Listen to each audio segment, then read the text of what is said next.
All right, everybody, welcome back to this week's installment of Sports Psych Saturday. As you may know, my name is Tyson. I'm filling in for Brad once again this week as he's off on vacation. He'll be back next week.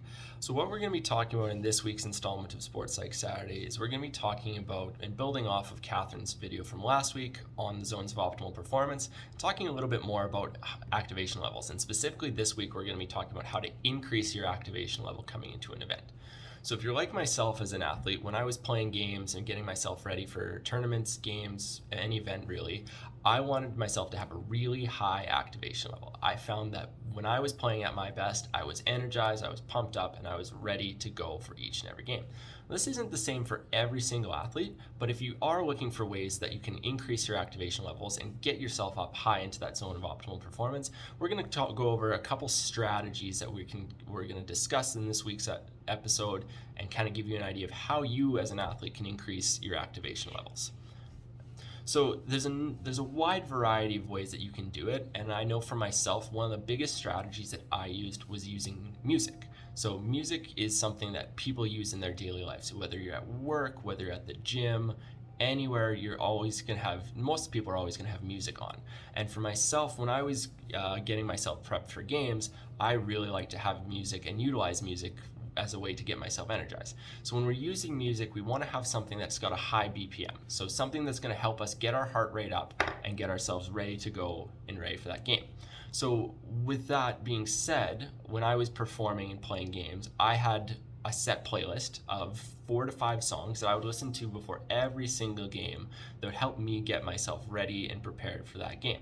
So with these songs, it was typically harder rock, something that was really energizing and powerful, that when I was listening to it, I could feel it in my body and trying to get both my mindset right as well as getting my body mentally ready and prepared to go as well.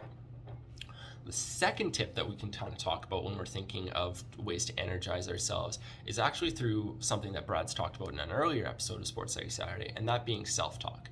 So in terms of this type of self-talk that we want to use, we want to be using something that is going to really a really motivational type of self-talk and really try and have like intense keywords that we're using. So if I were to give an example for myself, on the inside of my blocker, I had the words "be a wall" written on the inside of my blocker. So that was my mental cue and my way of self-talk. So when I read that, that was me looking down and saying, all right, I'm ready, and I'm giving myself that affirmation that I'm going to play my best at that point, and using a keyword that is going to do that.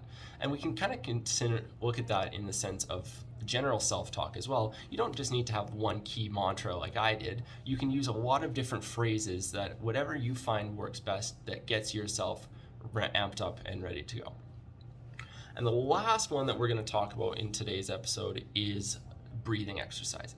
So a lot of the time when we're thinking of breathing exercises, we're trying to think about using breathing exercises as a way to relax ourselves or bring our activation levels down.